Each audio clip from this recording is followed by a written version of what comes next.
Hello guys! In this video I'm going to show you how to avoid unpaved roads on the Sygic application.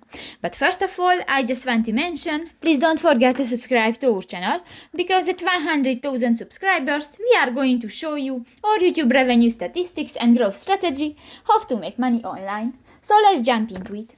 First of all, open the application on your device. New, click to the three lines at the upper right corner of the screen and go to the settings icon.